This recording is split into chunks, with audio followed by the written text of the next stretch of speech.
I watched this with my grandma, so that was like an adventure and a half.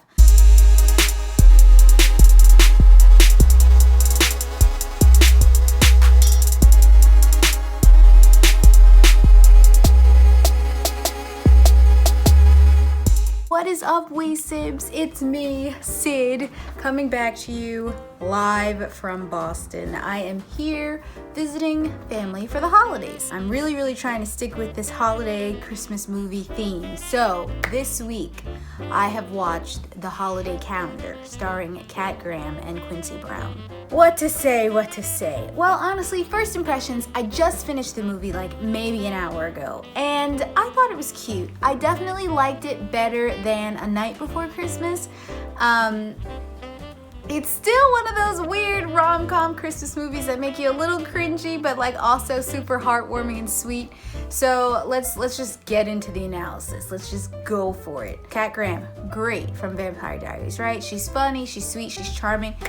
In this, she's a little bit goofier than we normally see her, I think. So that's nice. It's nice to see her kind of do funny, quirky things. She plays this character whose name escapes me. Anyway, so basically she's a photographer. She lives in this teeny tiny town, as everyone in a Christmas movie does, and she's just trying to make it. She's kind of down on her luck. She works at this photography studio she doesn't really like, and her best friend comes home for Christmas. I thought he was home for Christmas. He's just home for good. He's also a photographer, but you know, he's traveled the world and he's super successful. He's always around her family. He hangs out with them. He's like a family friend that they've had for a super long time. Anyway, I'm not gonna break down the whole story for you guys because I want you to watch it and tell me what you think. But basically, the gist of it is her grandfather gifts her with this beautiful advent calendar. And I don't know if you guys have ever seen one, but well, you will when you see the movie. It's like it looks like a wooden house, and it has little doors, and each door you open it and you get a gift. First night it shows up and it's boots, and she's like, oh, cute, whatever. And this guy gets her boots, the guy from home, Quincy Brown. And after a couple days of this, opening a door in the advent calendar, seeing a gift, and then that gift having something to do with the rest of her day, she starts to realize that maybe the calendar is magical, or maybe it can tell the future or something like that. So that's pretty much the gist of it. She meets a handsome hunky doctor who's like perfect and rich. Gotta give a shout out to Netflix for some nice racial diversity in this one, as opposed to in The Night Before Christmas, where the cast was predominantly white and there was one African American. In Holiday Calendar, we had African Americans, we had, Spanish people, we also had, we had some white people too. So a little bit more diverse. I thought that Kat and Quincy had a more brother-sister dynamic chemistry than a romantic chemistry. I'm not really sure why that was, but yeah, I mean, it just seemed like she kind of treated him like a little brother. Their chemistry was great, it just wasn't romantically great. Like at the end, spoiler alert, they kiss.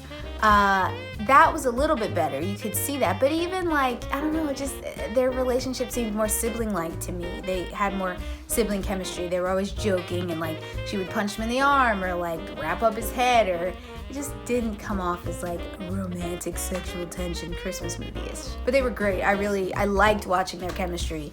That being said, looking at my notes, I don't know, sorry, I have hiccups. Oh, I'm so sorry. I don't know what the deal is, but all of the music in these holiday movies from Netflix are not normal songs that you hear. This one song was like, hey baby, I'm coming down the chimney tonight, and I'm like, that doesn't seem family appropriate. This is a family Christmas movie. Maybe I'm a prude, but that just seemed kind of weird to me. It, to me, felt like it was a little slow in the beginning. She gets the advent calendar after the first day, and she realizes that the calendar might be magic. You're kind of like, okay, like, we know there's gonna be a holiday montage at some point where the days go by and we get closer and closer to like the end, because it's 25 days on an advent calendar. And I felt like for this, we watched every day full on for at least the first 5 or 6 days. So to me, it felt like it was a bit of a drag, and then the montage picked up. Oh, so with Mr. Hunky Doctor, that is the decoy love interest. He was very nice. He seemed very likable. I liked him. She goes on a date with him. This is after a few dates that they've had. She goes on a date with him to a homeless shelter. They serve food. Great. The homeless people there tell her, they're like, oh, watch out for that guy. Yeah, he always brings his friends here to impress them. And she's like, well, I don't understand.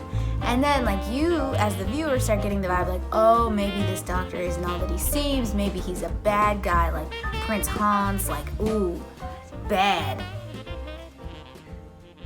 And then she goes home with him and she's talking to him. She like all of a sudden is like a little not trusting, whatever. Tells him that she thinks that the advent calendar is magical and telling her future. That's not something you tell someone on the first like 3 or 4 dates.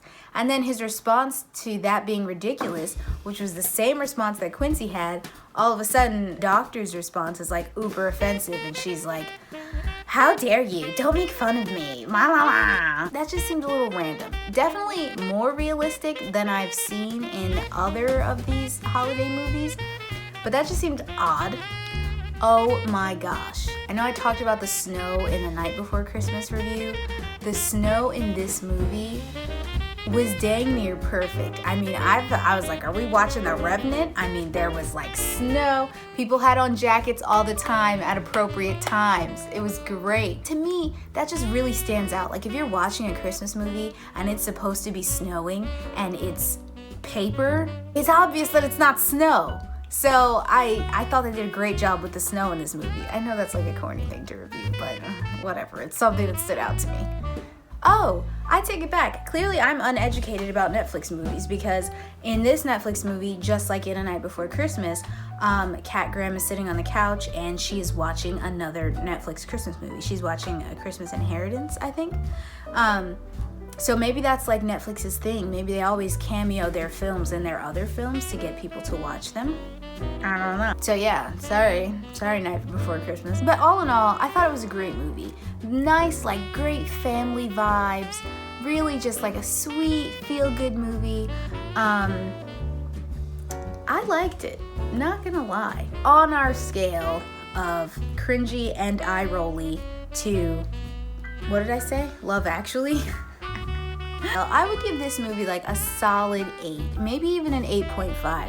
I liked it better than A Night Before Christmas, but it still wasn't like amazing, but I thought it was cute, and I definitely felt like, you know, more in the holiday mood. Maybe it's because I'm at my grandma's house. I liked it. I thought it was really good. So let me know in the comments below what you guys think. Don't forget to like and subscribe, and please give me some suggestions, because I've already watched 2 Christmas movies. I think I'm just gonna inundate myself with the Christmas spirit. So if you want to help me with that, that would be awesome. Okay, bye.